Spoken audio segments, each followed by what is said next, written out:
Nshuti bakunzi bene data ndabaramukije mu izina rya Yesu. Muri kuri rwa rubuga rwacu ariko rwanyu inshingire ntahe Imana nzima. Hari haheze igihe kitari gito tutumvikana, ariko bamwe muri mwebwe barashoboye kubona amavideo twagiranye n'abo ku rubuga rwitwa Shingira, witwa Umuco Wera, aho twavuze ku bijanye n'ubuzima bw'abakristo hano i Burayi, twongera tuvuga no ku bijanye n'ivyo bavuga kuri Isirayeli. Mu rugendo rero twari tumazemwo iminsi mu gihugu cacu c'Uburundi, twaragize umwanya mwiza, twarabonye aho ibikorwa bigeze mu vyerekeye kwigisha ijambo ry'Imana. Twarashoboye kuganira na bene data bamwe bamwe, kandi narabonye yuko hariho abantu bazi ico turindiriye, hariho abantu bahagaze neza. Mu yandi majambo, twaganiriye n'umutama umwe arambwira ati, urabizi yuko hano mu gihugu cacu c'Uburundi ishengero, reka tubivuge, ishengero rya Pantekote ryaragize ibibazo, atariko jewe simpagaze kugira ngo nshigikire uruhande uru canke ruriya. Ati jewe kindaza ishinga nuko noja mw'ijuru. Yongerako ati setu, ibindi vyose ati ntaco bimbwiye. Uwundi wa kabiri nawe arambwira ati, hano ibintu vyaragoranye mu buzima bwa misi yose, vyaragoranye no mw'ishengero, ati umuntu abura niyasaganiriza. Ati yemwe, nukwitungira n'ukwizera, nukwitungirwa n'ukwizera. Aya majambo nasanze ari ngirakamaro, kuko muri kino gihe abantu benshi barajuragirika. Kubera iki? Uwashize imbere wese umuntu canke idini canke umugwi asengeramwo, uwo arafise ibibazo, kuko ibi vyose vy'amadini, ibi vyose vy'imigwi dusengeramwo canke twegamiyemwo, sivyo bizodushikana ku gakiza.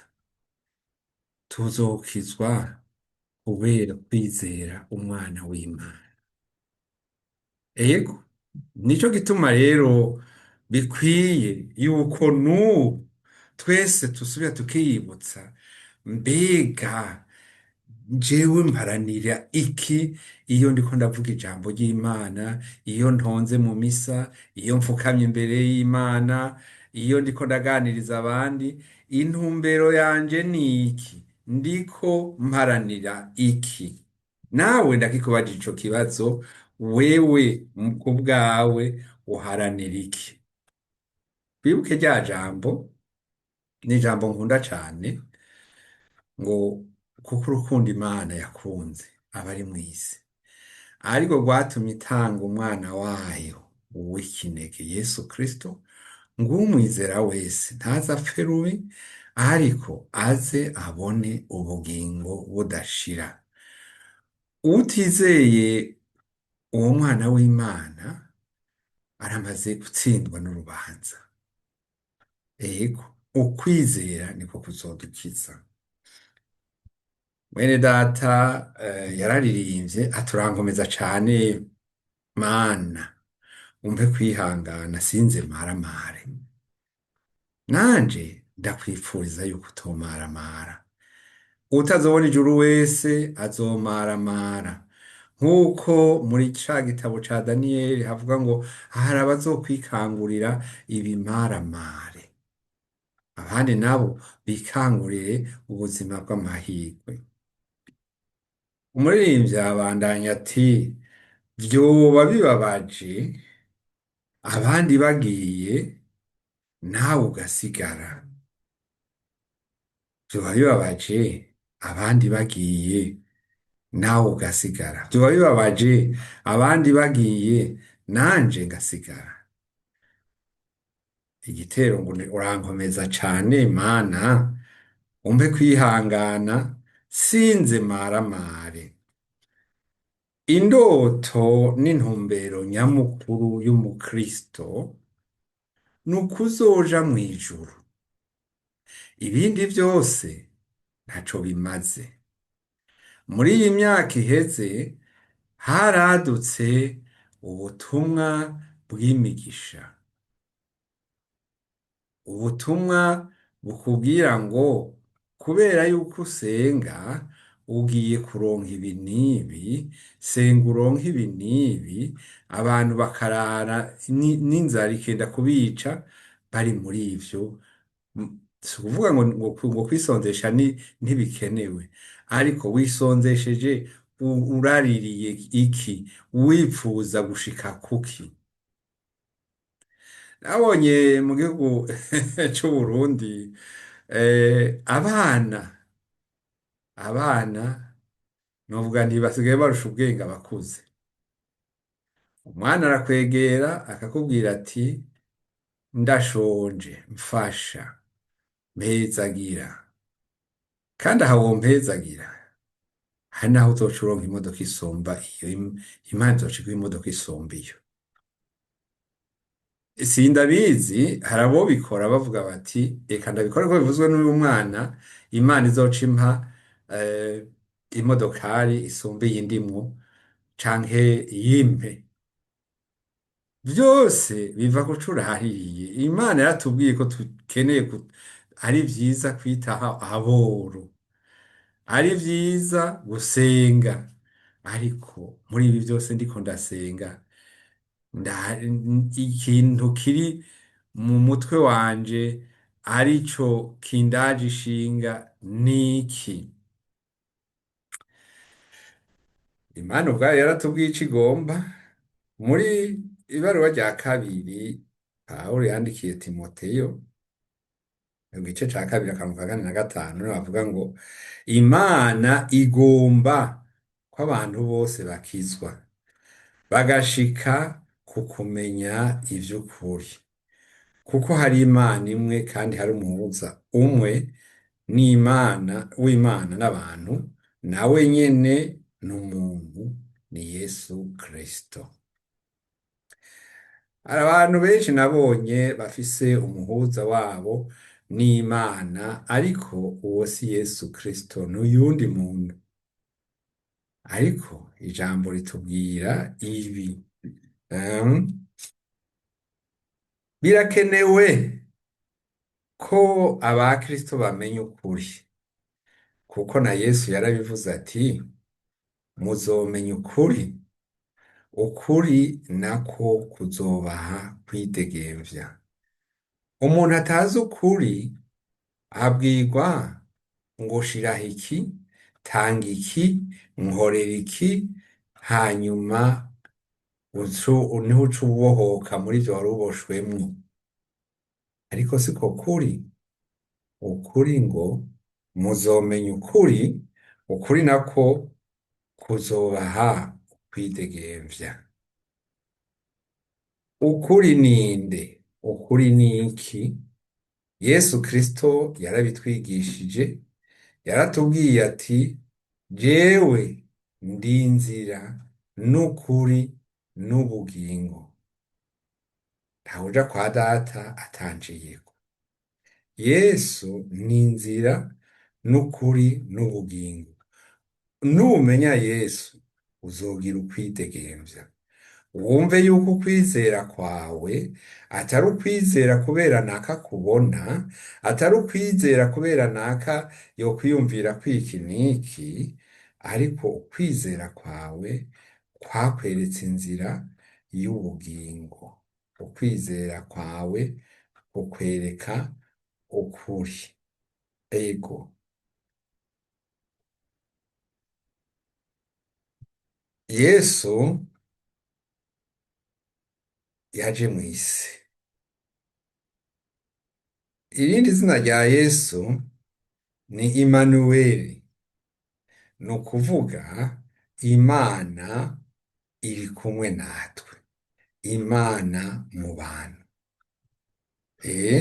Yesu yaje mu isi kugira ngo isi ikizwe nawe. Uwumwizera wese ntazopfa rubi, ariko azohabwa ubugingo budashira. Uwumwizera wese ntazopfa rubi, ariko azohabwa ubugingo budashira. Yesu nizuka. Yesu yabwiye Marita ati, mushiki wa Lazaro, ati ni jewe kuzuka n'ubugingo. Unyizera niyo yoba yarapfuye azobaho, kandi uriho wese anyizera ntazokwigera apfa gushitsa ibihe bidashira. Abasinziriye mu ivu bazokwikangura. Daniyeli yarabivuze, kandi na Pawulo yaravyanditse, aravuga ingena inzambi izovuga, abasinziriye muri Kristo bakaba ari bo ba mbere bazozuka, n'abazoba bakiri bazima bari muri Kristo bahindurwe baze gusanganira Yesu, umwami Yesu mu kirere. Ico nico gihe twimirije turimo gushikira. Imana yagabiye kera kudukiza,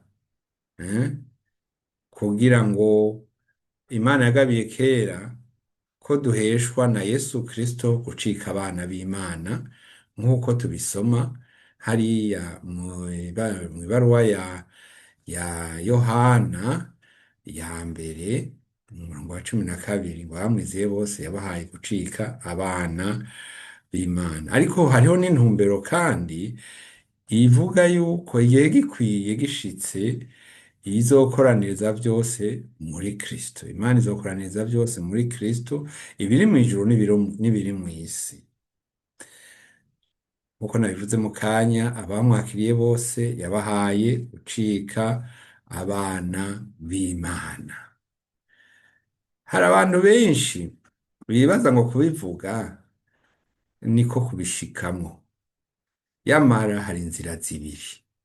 Hari inzira ifunganye ibonwa na bake, hakaba n'inzira yagutse igenderamwo na benshi.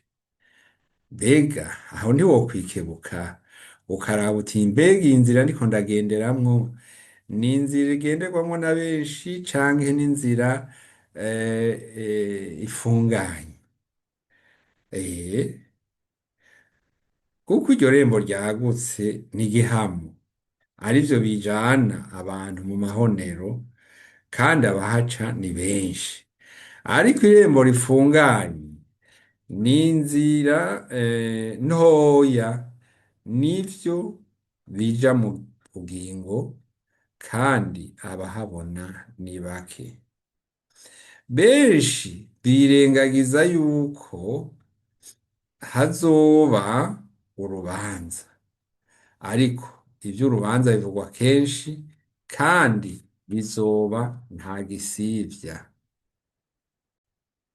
Ijambo ry'Imana rirabidutomorera neza mu vyakozwe n'intumwa ku murongo wa 31, ku murongo wa 17, agace ka 31 canke 30, reka tubandanye.